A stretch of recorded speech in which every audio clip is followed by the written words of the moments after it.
દર્શક મિત્રો, પવિત્ર શ્રાવણ માસ ચાલી રહ્યો છે અને આજે જ્યારે શ્રાવણ માસનો બીજો સોમવાર હોય ત્યારે આવો જાણીએ દેણા ગામ ખાતે આવેલા વિશ્વામિત્રી નદી કિનારાના શ્રી વ્યાસેશ્વર મહાદેવ મંદિરનું વિશેષ મહત્વ। આ મંદિર પ્રાચીન આસ્થા અને લોકવાયકા માટે જાણીતું શિવધામ છે। મંદિરના ચોક્કસ સ્થાપના કાળ અંગે કોઈ પ્રામાણિક ઐતિહાસિક લેખ કે શિલાલેખ ઉપલબ્ધ ન હોવા છતાં સ્થાનિક પરંપરા અને લોકવાયકામાં આ મંદિરની પ્રાચીનતાની અનેક રસપ્રદ વાતો પ્રચલિત છે।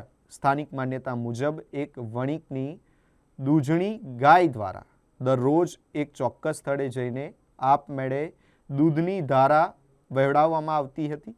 આ વાતની જાણ વણિકને થતાં સ્થળની આસપાસ તપાસ કરવામાં આવી, પરંતુ કંઈ મળ્યું નહીં।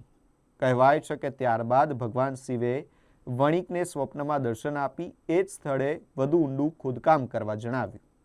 ફરી ખોદકામ કરવામાં આવતા જમીનની અંદરથી શિવલિંગ મળી આવ્યું હોવાનું સ્થાનિક લોકો માને છે। આ જ સ્થળે શિવલિંગની સ્થાપના કરવામાં આવી અને આજે પણ મહાદેવનું ગર્ભગૃહ જમીનના સ્તરથી નીચે આવેલું છે।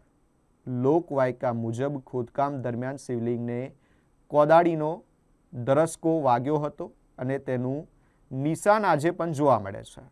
તો બીજી તરફ મંદિરના નામ પાછળ પણ એક રસપ્રદ માન્યતા છે। કહેવાય છે કે મહર્ષિ વેદવ્યાસે આ સ્થળે બેસીને વેદોનું લેખન કર્યું હતું, જેના કારણે અહીંના શિવને વ્યાસેશ્વર મહાદેવ તરીકે ઓળખવામાં આવે છે। દેણા અને દુમાળ ગામની સીમના મિલન નજીક વિશ્વામિત્રી નદીના કિનારે આવેલું આ મંદિર પોતાની રચનાને કારણે પણ ખાસ છે। મહાદેવના દર્શન માટે ભક્તોએ પગથિયા ઉતરીને જમીનના સ્તરથી નીચે આવેલા ગર્ભગૃહમાં પહોંચવું પડે છે। સમયાંતરે ભક્તો દ્વારા મંદિરનો જીર્ણોદ્ધાર પણ કરવામાં આવ્યો છે।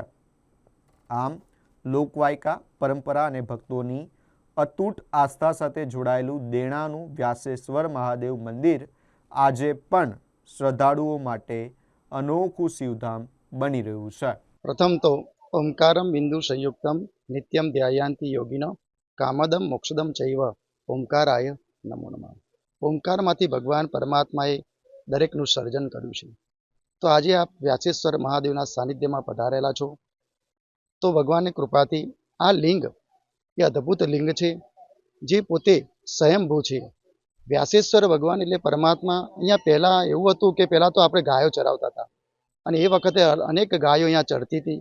એમાંથી એવું બન્યું કે એક ગાયમાંથી સતત દૂધની ધારા વહેતી રહેતી હતી અને એ દૂધની ધારા વહેતા વહેતા એ જગ્યાને જ્યારે ખોદકામ કરવામાં આવ્યું, ત્યાંથી આ વર્ષો પહેલાંનું વ્યાસ ભગવાનનું અદ્ભુત આ પ્રગટ લિંગ, જેને કહેવાય છે વ્યાસેશ્વર મહાદેવ, જે સ્વયંભૂ છે।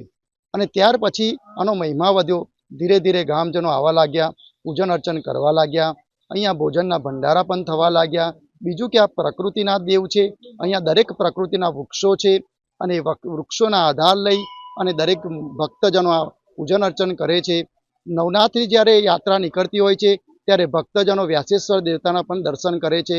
આ સાનિધ્યમાં પણ આવે છે, જેમને દ્વાદશ જ્યોતિર્લિંગના પણ દર્શન થાય છે, ચિંતામણી પાથેશ્વરના પણ દર્શન થાય છે અને અનેક પ્રકૃતિના પણ દર્શન થતા હોય છે। અને આ ભગવાન પરમાત્મા સ્વયંભૂ જે સ્મશાનના તટે છે, વિશ્વામિત્રીના તટે છે, સામે સ્મશાન છે, બાજુમાં વિશ્વામિત્રી છે, જેનો ટ્રાયેંગલ થાય છે, ત્રિકોણ બને છે।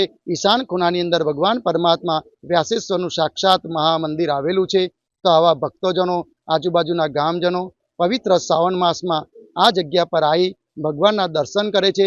આજુબાજુ બીજા પણ શિવાલયો છે, એના પણ દર્શન કરે છે, પ્રકૃતિના વૃક્ષની પૂજા કરે છે અને અહીંયા પાર્થિવ લિંગની પણ પૂજા થાય છે, જેના દર્શન કરી સોમનાથ જ્યોતિર્લિંગ, મહાકાલેશ્વર જ્યોતિર્લિંગ, અદ્ભુત ભગવાનનું જે સ્વરૂપ, અઘોર સ્વરૂપ, એના પણ દર્શન કરી પોતાના જીવનને ધન્ય માને છે। અને ભગવાન પરમાત્મા શ્રાવણ માસમાં દરેકની પરમ કૃપા પ્રાપ્ત થાય, દરેકને ભગવાન શિવની કૃપા પ્રાપ્ત થાય એવી મારા વડોદરા મનીષભાઈ આચાર્ય, વડોદરા ગુજરાત તરફથી ભગવાન પરમાત્મા સનાતન ધર્મનો જે, ભારત માતાનો જે, હર હર મહાદેવ, હર હર મહાદેવ।